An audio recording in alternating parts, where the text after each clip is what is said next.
and single all of you. It is a pleasure to be with you today. My name is Jesula. I'm here to present you your show. Oh my goodness. Sister Ibernal already on board. We want to say good morning and thank you to her. It is a pleasure to be with you guys. Today is Monday. As you know already, is Pistar's Family Support. This show is presenting by Sister Jesula or Sister MARCELIN and Mr. PRIEN, who's not here today, but I'm pretty sure if he have a little time, he will call and to participate with us. We want to say good morning. Nous voulons dire bonjour avec tout super branché Pistars yo. C'est un plaisir pour nous ensemble avec vous. Nous sentons nous contents parce que le Seigneur lui baille grâce encore pour nous capables ensemble avec vous et nous contents. Nous saluons tout le monde. Nous qui dit bienvenue avec tout ceux qui viennent pour la première fois et tout ceux et qui est là, qui est à penser, et tout cela qui peut abonner, qui peut like, qui peut commenter, qui peut partager. Please, this is your show. You allowed to talk, you allowed to text, you allowed to give your thought, okay? You can text, you can call. My phone number is 561-303-6059. If you want to participate, you can just call or leave a message, and then I will go back to check on it. And then the other thing is, please, if you want your radio Pistars to grow, 4 things you need to do for us. Please, first of all, subscribe or follow, and then like our show, and then share and leave a comment. Tell us, talk to us, because we are not robot. We are human. We can talk, and I know whatever we're gonna talk today is gonna be very, very good. Today we're gonna talk especially with young people. Alors, m't'a dit comme ça que si vous venez dans show, s'il vous plaît, il y a une façon qu'à aider réseau pour là pour grandir. Premièrement, c'est abonner. Deuxièmement, c'est like, commenter, share. OK? Abonner, commenter, like, share. Et permettre que l'autre monde capable monter sur réseau par là. Li pas difficile. It's so easy to be with us, and I'm pretty sure that you gonna be happy. Today, our subject is, who do you want to marry to? Who do you want to marry to and why? A qui moun ko vle marier et qui raison faut marier avec? Because so many times we have trouble. So many times we just choose someone because we just need someone in our life. We just like we have an emptiness, and we feel like to bring something without thinking, without knowing how things gonna be tomorrow, how things gonna be for you today. And then it might be look like pretty today, but how tomorrow gonna be. So this is the reason we come with that subject, because so many times people, you choose someone who gonna be your shame tomorrow. That people gonna bring you through your shame. Do you know what is shame? Like la honte, okay? Like you feel like you down. That person gonna bring you down. So before you choose someone, you need to know exactly who you're looking for and what is your wedding on that person. Avant qu'on prenne yon moun, ou doit connaître premièrement pour qui ça prend moun nan et qui ça va attendre de moun nan. Parce que chaque moun attend yon bagay de yon moun. Everybody waiting for something on someone. We waiting on something, because we cannot get married just to cry every day. We cannot just get to someone and then I know tomorrow we're gonna have like 2 days of happiness, and then the other day is gonna be like we're gonna cry, we're gonna be sad all the time. It is not good.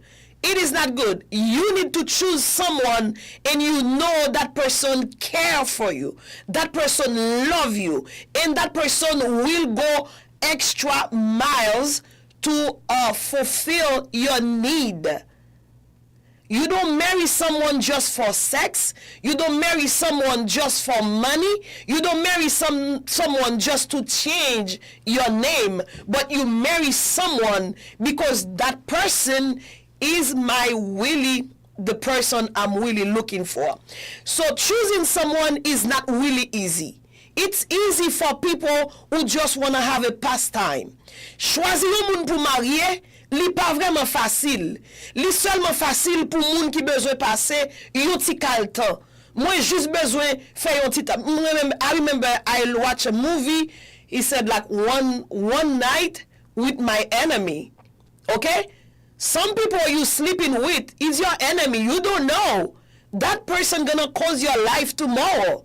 That person gonna cause you be in jail tomorrow. That person gonna cause that you in trouble tomorrow. Your life gonna be very, very miserable. So you have to be able to choose. Gen moun nou marié avec jodi, ou pral dans la honte pour toute la vie ou. Li pral porter toute tristesse dans cœur ou pas ka vivre, jan tout moun ap vive. Ou ap gade wap wè kè moun content, but in your relationship, you're always crying. You always have to get someone to help you. You always have to get someone to come into the house to talk to the wife or to talk to your husband because you didn't know how to choose and what are the criteria to choose a person. This is very, very important to choose someone who understands you and who love you. To choose someone to marry, look for partner with share cause, value and life goal. Pour choisir yon moun pour marier, faut ou connaît, faut premièrement ou choisir yon partner. What is a partner? Is someone who's next to you, who close to you, who understand you. We can do things together. We just go in and life together. And that person, I understand that person and that person understand me. Before, when I blink my eyes, whatever, and then you know what, there is sign language. We have like it's like our love turned to a sign language so that person can understand, can understand you without talking. Moun ou dwe choisi pour mari ou pour madame ou, son moun qui ap comprendre ou, yon moun qui ap booster ou, yon moun qui prêt pour aider ou pour faire avant, yon moun qui ouais futur, yon moun qui prêt pour li capable ba ou tout ça capable. L'aime dit tout ça capable, c'est pas l'argent, c'est pas belle caille, c'est pas machine.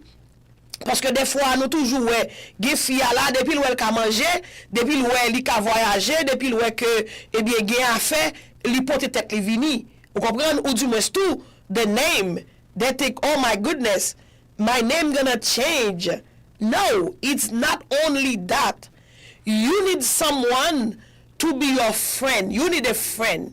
You need someone who care for you. So we're not gonna tell you so many crazy things just to turn your life down. Okay? Just to turn your life down. So you're looking for a partner and look for a partner with share core values and life goal. And then strong communication. That person, if since I'm dating someone, we always have trouble. We always fighting with words. I don't say like, fighting with the body, but fighting with words. Yes, we can fight with words, but we have to have mutual respect. You respect each other. I respect you even we have a difference. We respect each other. Okay? But otherwise, I think it's very, very bad. Like all the time, we have trouble. L'on choisit un moun, c'est pour choisir un moun qui comprenne l'on pral parler avec lui, ou choisir un moun qui pral d'accord. Eh bien, là nous commencer yon discussion, li pas fini en queue de poisson. We looking for something. We looking for a solution. We looking for a better life. So that's the choice you have to make. And then before you choose someone, you have to have the idea exactly the type of person. If you are a quiet person and then you're looking for someone who's too, it's not gonna work. You don't like to go to, you're not a party person, and you take someone who always partying. So how is gonna work? That person gonna go all the time to party and then leave you in the house. And then now you're gonna get jealous because you don't know who that person going to, how, what they're gonna do. So because you're not you just need to look for someone on your type, okay? And strong communication. You have to be able to communicate, because communication is the key on everything. Ou doit choisir yon moun ki ka parler ak li, ki ka tande ou. Vous comprenez? Et on doit choisir, surtout pour garçon, nous devons choisir une femme qui a obéissance, une femme qui est lucide, une femme qui est bon comprendre, une femme qui comprend leur relation, leur marié, c'est marié, ça veut dire qu'il y a des devoirs à faire. You men, you need to look for someone when that person married and they know their responsibility. It's the same way you also, you're gonna know your responsibility, what you should do and what you should not do. So that's the way it is. That's exactly what it is. And mutual respect. Respect mutually. You need to respect each other. Respect. Emotional maturity. You need to look for someone who can control their emotion. There is some people, when something happened to them, they're ready to kill, they're ready to do everything, they're ready to fight. They get, they get on the last nerve, and then they feel like, they can do anything. This is not a type of person you're looking for. That person should be able to calm down and control their emotional. And then whatever I say is good for men and women. For men and women. And then you with maturity. So this person is growing up every day. That person is growing up by their mistake. So many people, they don't grow by their mistake. So many people, they don't grow when something happened to them before and they're not willing to move on. They just lay back. They just lay back and just let it go. And then they later on, they have the same mistake. You need someone who can learn from their mistake and move forward. Okay? That's the type of person you're looking for. So we just give you a little idea. And then you need to get someone also trustworthiness. Someone you need to trust that person. Okay? You need to have trust to each other. So getting someone is not really easy, but it's easy when you know exactly what you want. And then as a young girl, you cannot be with someone who's gonna ask you for something who's gonna make you in trouble tomorrow. Because there is something your partner, your boyfriend, or your girlfriend asking you to do. You need to stop it right away. Otherwise, you're going to be in shame for all your life. You're going to be in shame. No matter how strong you are, there is some things, when they happen, trust me, you lose. You lose, I can say, like, you lose your face. You lose something, your character. You lose it. Because people, so many times, they will never forgive you. Even God forgive you for a mistake you made. But so many times, people don't forgive you. You need to remember that. You need to remember that people will never forgive you. If 1, 2, 3 do it, but others will always remember this guy did something, this woman did something. Oh my goodness. So that was so bad. They're always like, talking about you. So you need to very careful.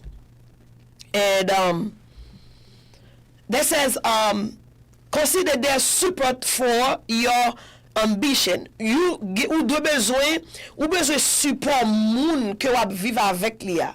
Moun qu'on pral faire petit avec liya. Ou besoin support et pour ambition. Ça veut dire que l'aime dit ambition ici, c'est pas ambition gagne pour railler moun pour ça gagner. Your ambition is like a motivation to take you to where you want to go. It's like a motivation. You need someone to work with your motivation, because there is some people, they just like, if the idea is not my idea, I'm not gonna let it go. You're not gonna pass with it. Even it's gonna be good for both of us, for our family.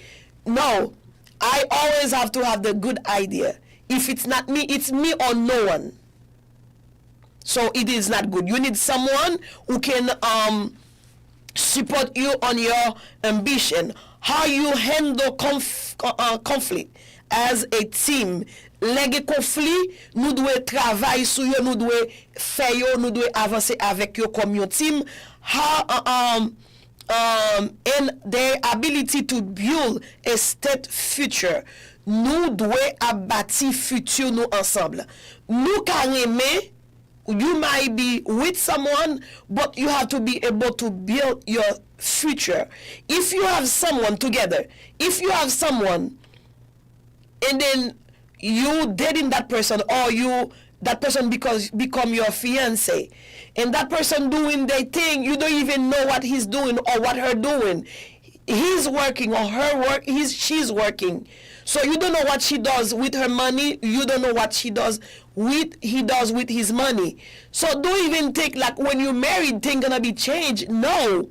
Even we're not married yet, we're not gonna put our money together, but there is some people who do that. But you need to know exactly what you're doing. What you're doing with your money. So you saving, you planning something, you need to know that. You need to know what we're planning.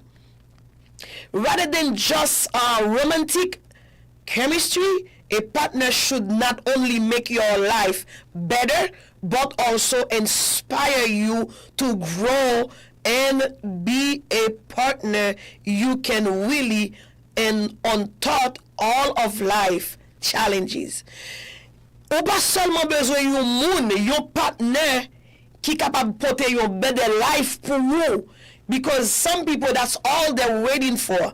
Someone who have money. Oh my goodness. I will have to have a rich man who can offer me everything.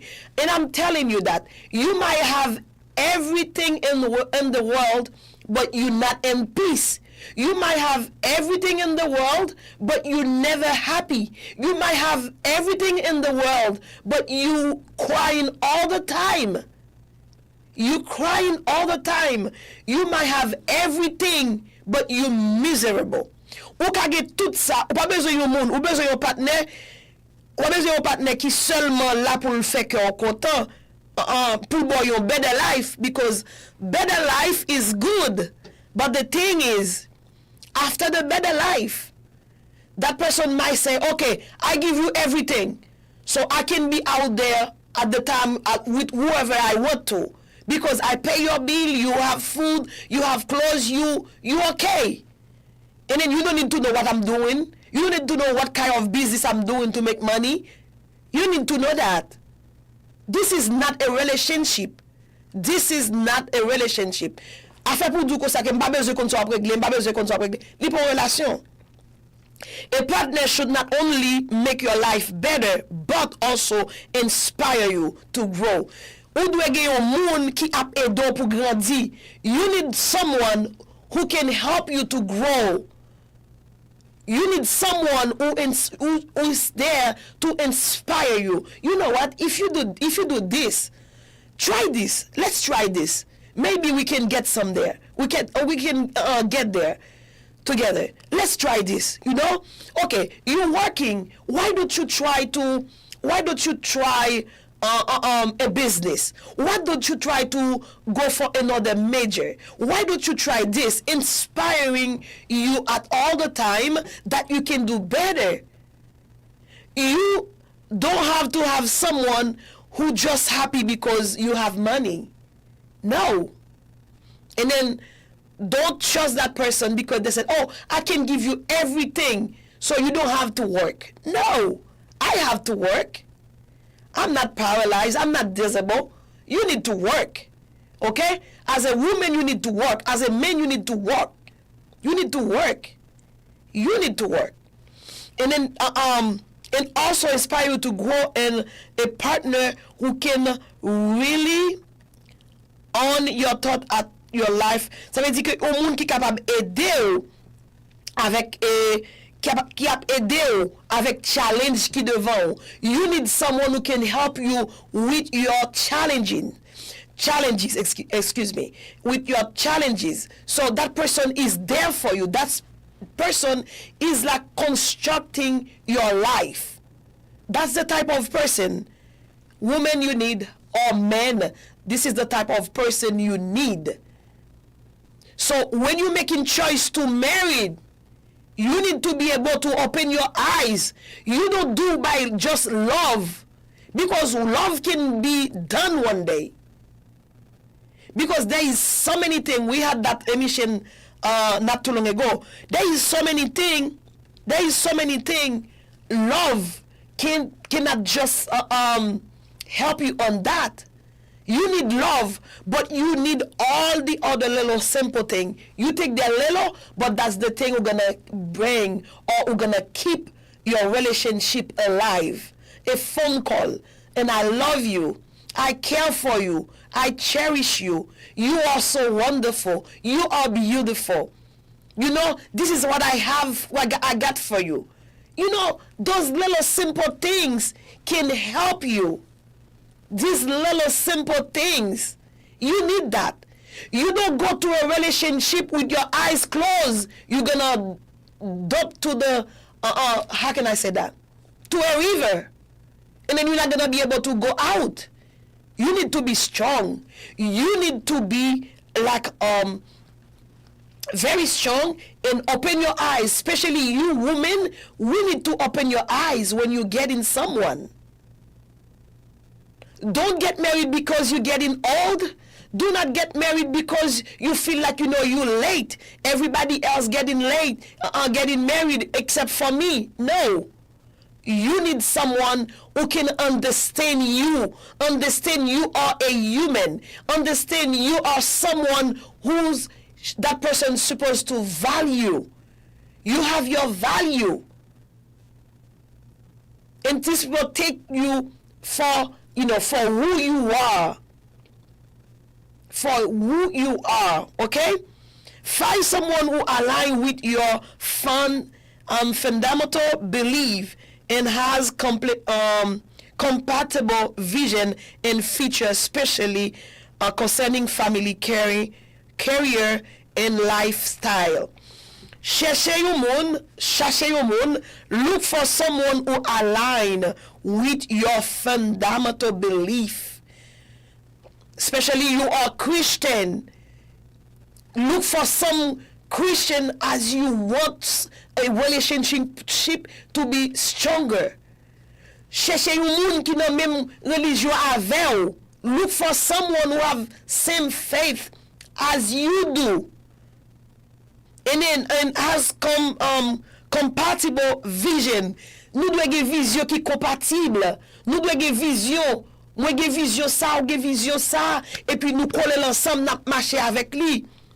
Moi gon mari, li besoin faire radio, c'est normal pour me camper dans radio avec lui. Li besoin faire, c'est on commerce charbon que il veut faire, femme d'accord pour me camper dans commerce charbon avec lui. C'est du riz il veut vendre, femme camper dans commerce du riz avec lui. Si moi gon inconvénient, I can just talk to that person, even her or he or him. You talk to that person and then tell, okay, this is what I see, maybe you don't see. So what you wanna do? You still wanna do it? So I will give you all my energy. because I'm there for you. I'm not only there for you to use you as a object, because there is some people that inside the house that just feel like they are an object, the way they treated them. You need to know how to choose someone. So this is we were talking about some thing. So marry individual, find the key, know who they want to marry after a period of time. Des fois, émotion fait nous marier avec un monde que nous pas de marier. Emotional. Okay? Just because moun nou que li belle, li gon bagay, puis nous dit, qu'est monsieur, l'aime la rue avec dame ça, tout le monde va le garder, m'bral si c'est pas là. Et puis, this is the woman, this is the type of woman I want. Et gen moun nou gen nan men ou. C'est seulement beauté extérieure là qu'elle gagne. Exterior beauty, but there is no interior beauty. You need the inside. Trust me. You need the outside too, but trust me, you need the inside the most. Men, who you looking for someone? You looking for someone to marry? A woman? You looking for a woman? You looking for a woman to marry? You need to know that person can really the mother of your children. That person has something inside. If you're not around, and then that person can help your kids. And then you're not gonna have any fever because you know that person is not a moral person. You need someone who care, someone who love you, someone who trusts you, and someone who wants to be with you, not with your money, not with your diploma, not with your major, but that person wants to be with you first. That person don't see something outside, but they feel like you are the type of person they would love to be with. And that's the reason I will say, always say, married to someone you love. Married to someone that you love. And I just want to remind you that you are in P-Stars Radio and TV on our show, which is every Monday and Thursday between 10:50 to 11:50. We're just talking about a subject, but today we just asking a question to know who you want to marry and why. Jodi, on a rappelé que vous capable abonner, you can subscribe, you can like, you can share, you can do your comments, please, and that will help us to growing at all the time. N'a rappelé qu'on sur réseau par la P-Stars FM Radio Télévision, dans leur émission par la qui c'est P-Stars Family Support qui passe chaque lundi avec jeudi, c'est 2 jours ça yo, et le lundi comme vous connaissez déjà, we have a double on Monday because Mr. PRIEN at night 10 and at night start the show for 90 minutes, okay? So it is always a pleasure to be with you. And Sam kan capable dire abonner, like, commenter, partager et permettre que yon l'autre monde capable vivre émission ça ensemble avec vous. Émission n'a parlé pour aujourd'hui, c'est à qui moun qu'on veut marier et pour qui ça va marier avec lui. Moun pas marier seulement pour aimer, pour love. Seulement pour nous coucher, pour nous passe de temps. This is not right. You need someone for more than that. You need someone who have the inside, who have respect, who have love. And this is recognizing specific traits like kindness. It's it's for both of us. For men and women, you need someone who's kind. Not someone who pretending they're kind just because they want someone. I remember there is a little joke. Moun ki japon di nan Creole, but en anglais Ça veut dire que en anglais, mais en créole c'est le loup et l'agneau. Le loup et l'agneau. Non, non. Le corbeau et le renard. Le corbeau et le renard, excusez-moi.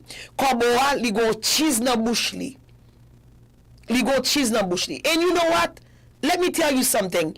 A man can be a corbeau. I don't know how to say that, but he's a bird who have a cheese on his mouth, on her or his mouth. I don't know. And then the renard is the one who just gonna give you the flattery.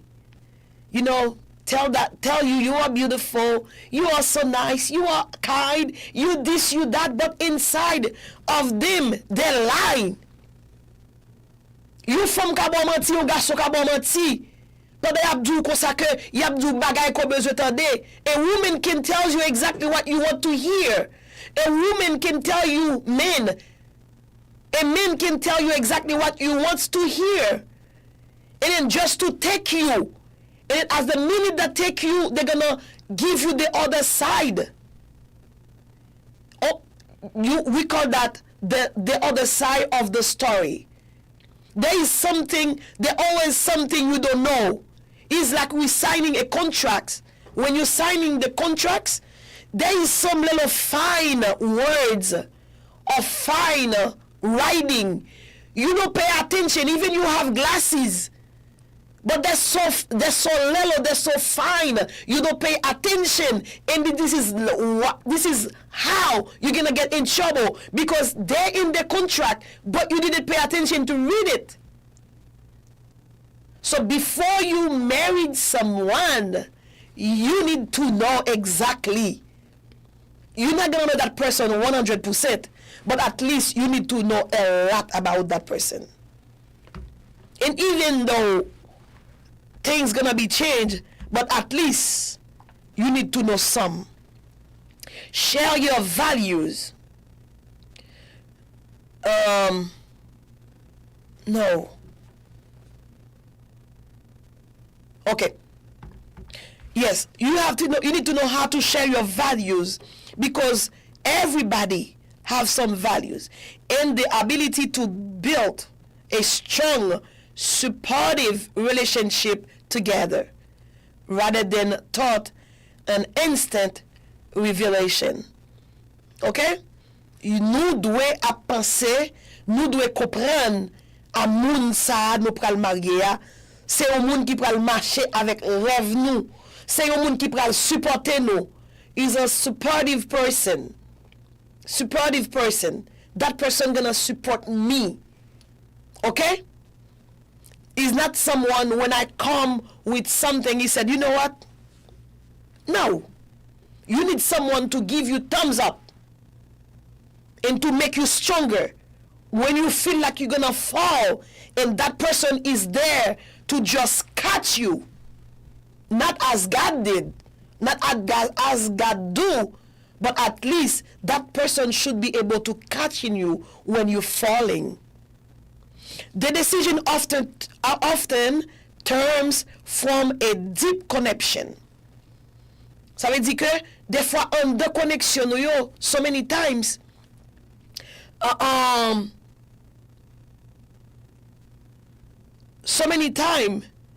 décision à prendre yo kon sorti à partir de connexion que nous gagnons. Consistent, mutual support. Moun ça doit consistant. Ça veut dire que li toujours au travail, toujours au boulot, toujours au travail, toujours au boulot, toujours à penser. M'pa dit pour quitter penser ou mais ne aller là pour tomber dans dépression non, mais toujours à penser what is gonna be better for our future, what is gonna be better for our life, since we're gonna have children, so how we gonna manage everything. You need someone who's thinking, who have brain, not money, brain, because someone might not having money, but their brain can change to big money. Ou ka gon moun li pa gen 5 kob, mais l'esprit, ou ka gon moun tou li pa gen gros connaissance, mais sa logique que gagne, décision que le ka prend, manière que le penser capable fait que tout ça vient réaliser gros l'argent. Tout ça vient réaliser gros cob, vient réaliser gros l'argent, OK? Et puis moun qui consistant, c'est un moun qui pas faire recul. C'est un moun qui a combattre, qui a goumé.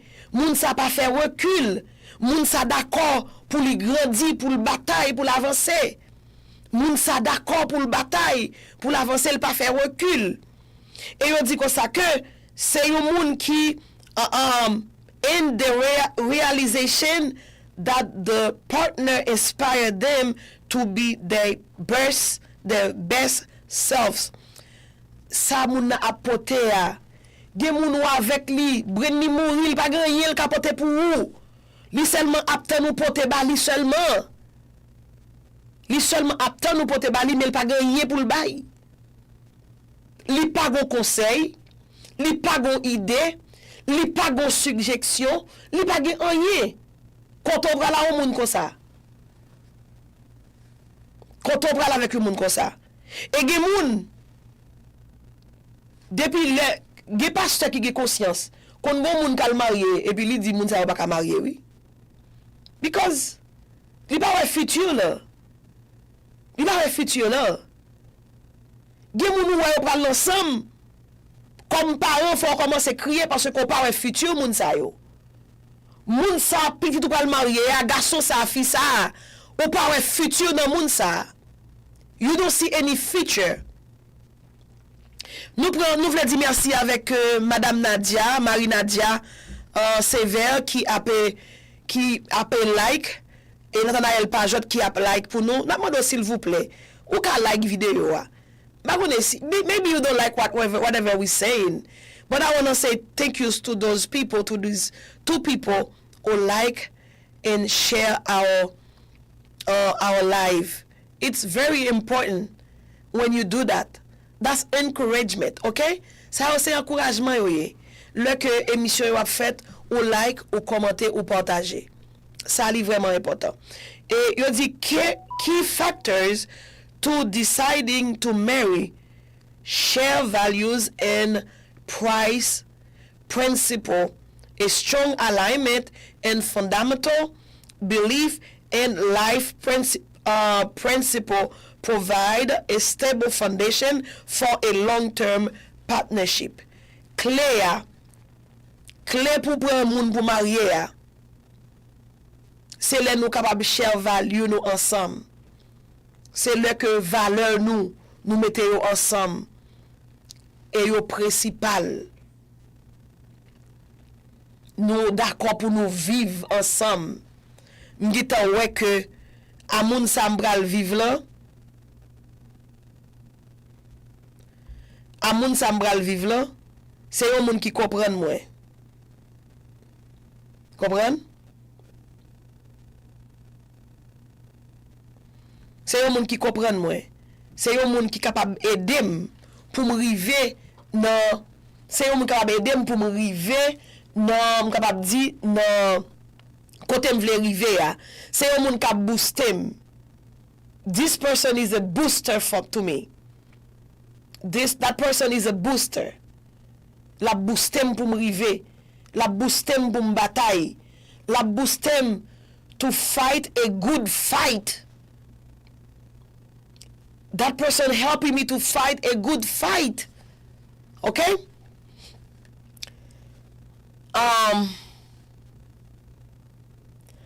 The ability to navigate through to our thought time to times. Faut nous gagner habilité pour nous naviguer, penser nous ensemble de temps en temps. Comprenez? Faut nous gagner temps pour nous parler. Faut nous gagner temps pour nous communiquer with one partner, consistently supporting the other. Pour which one partner constamment supporter de l'autre monde. Faut toujours là pour supporter l'autre partenaire. Faut que toujours là. OK? Ça veut dire que pour marier, et gen moun comme on te dit déjà, there is some people that put you to your shame. I remember I was telling my friend this morning, I was watching a movie, and there is some people you marry to that person, or you were with that person. I know there is some people they regret all their life. They choose that person to be their either husband or wife. They just regret it for life. And there is some regrets you have that will never, never, never erase. Because that's gonna follow you for your life. There is some people you bring to your life, even for 1 month, even for 1 year. You bring that person, and that person destroy your life. That person destroy your life and make you miserable. You always remember your past, and sometimes you crying when you remember your past, because that person bring you through a lot of dirtiness, a lot of dirty things that you don't want. You feel like, when you think about them, you feel like to throw up. Excuse me for my language. I was watching that little movie, and then there is a girl. She was dating someone. They were together. And then she become pregnant. She's pregnant, and the guy says, the baby is not mine. So he didn't care for the baby. He don't do nothing, absolutely nothing. And that lady didn't have that much, but she does everything just to save her baby and help the baby, because the baby have no father, no nothing. And then what happened is, as the baby growing up, sometime when he saw her in the street, he always tried to communicate, but the girl never give him any side to say anything. But one day, that lady become a Christian. As she become a Christian, so she don't want totally to talk to that guy.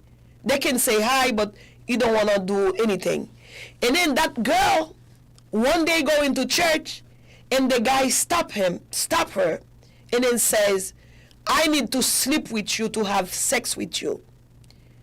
And that girl says, no, never that will be happen, especially now. Before you left me with a baby, but now I become a Christian, and I know what the Bible says. I will never be able to do something like that with you. And he said to her, if you don't do it, I have some video that when we were having sex, that I took, and I still having them on my phone, and I can just shoot them to all réseaux sociaux. And that girl now become a Christian. She don't want that past to become back and hate her. And then she was thinking, crying, don't know what to do. And then the guy was sworn that if she don't sleep with him, he gonna put everything to social media. So I want to tell you guys, as you with someone today, there is something they're gonna ask you to do. You should say no. There is some personal moment, and that person try to do something, and then take a video to do something. You should stop that. You should stop it. And then you know what? It is good for both of us, guys, because there is some women you see you get on your life. They have you pas de problème. Il y a des filles au contraire, saleté pas de problème. Nul, yo ka cité pas de problème. Mais il y a moun tout, et même gens tout, il y a des garçons au contraire, Même les non sales, d'ailleurs, la de ces garçons liés, pas de problème. But you have to take care of yourself. Don't let people say to you, "Oh, take your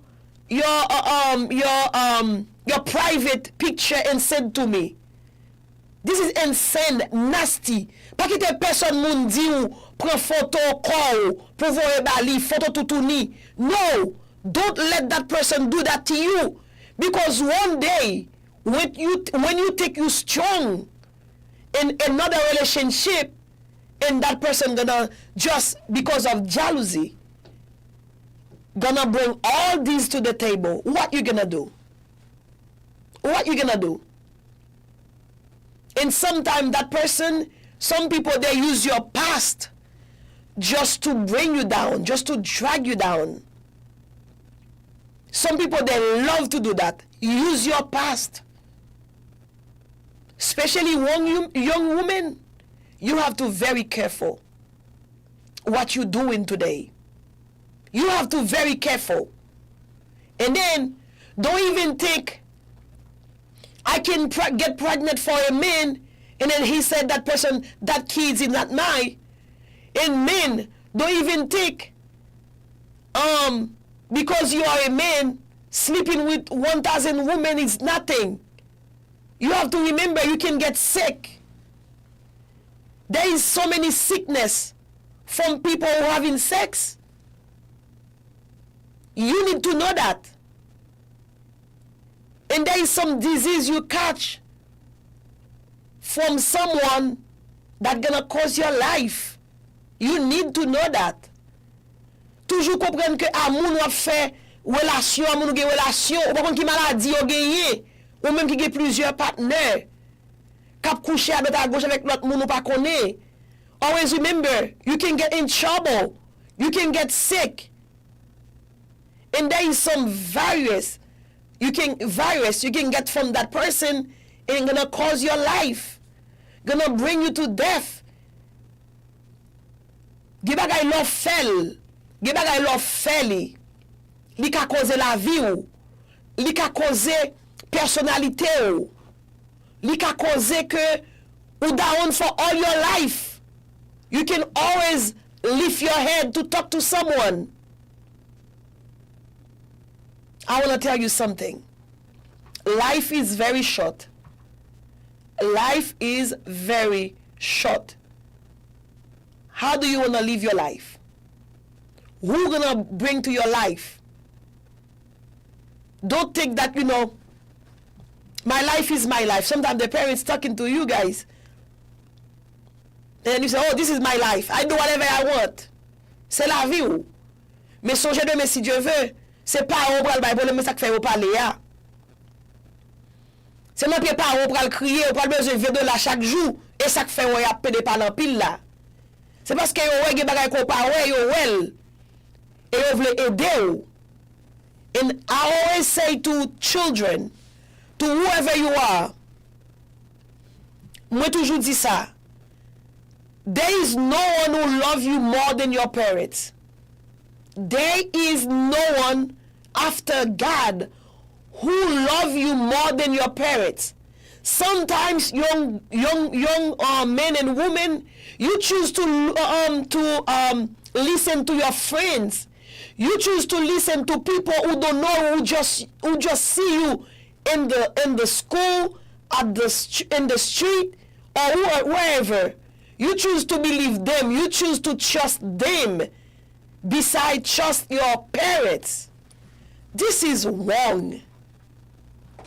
This is just wrong. Ou choisi pour tant de moun de yo. Ou choisi pour tant de moun qui pas famille ou moun qui pas care pour vous. Tout ça yo dou faire ou fait. Cependant, famille ou maman ou papa ou qui quelques bon matin, bon tonton, qui quelques bon cousin, mon cousine qui vle ouais bien pour vous. Mais ou décide pour pas attendre yo because you want to live your life. You gonna regret it. You're gonna regret it. And trust me, bon quand on va arriver, c'est pas regret seulement wap gagner. You know, regret is very strong. Regret is powerful. Regrets is powerful. Gi an pil nan nou comme parents, gi erreur nou te fait lò nou parler, nou pa vle petit nou pre la dan yo. As parents, there is some regrets we have today, and we don't want our kids to get to the same traps, and that's the reason we're talking to you guys, we're talking to you, we're begging you to listen to your parents, because your parents are the one who love you. They will suffer. There is some kids, sometime, and Freppy always say that. Freppy always said that. There is some parents, some mom, the day you get to the belly, they're sick until you get out. Gi papa di yo pasan pil misè pour yo travail, pour yo bon manger. Moun sa pa karayou.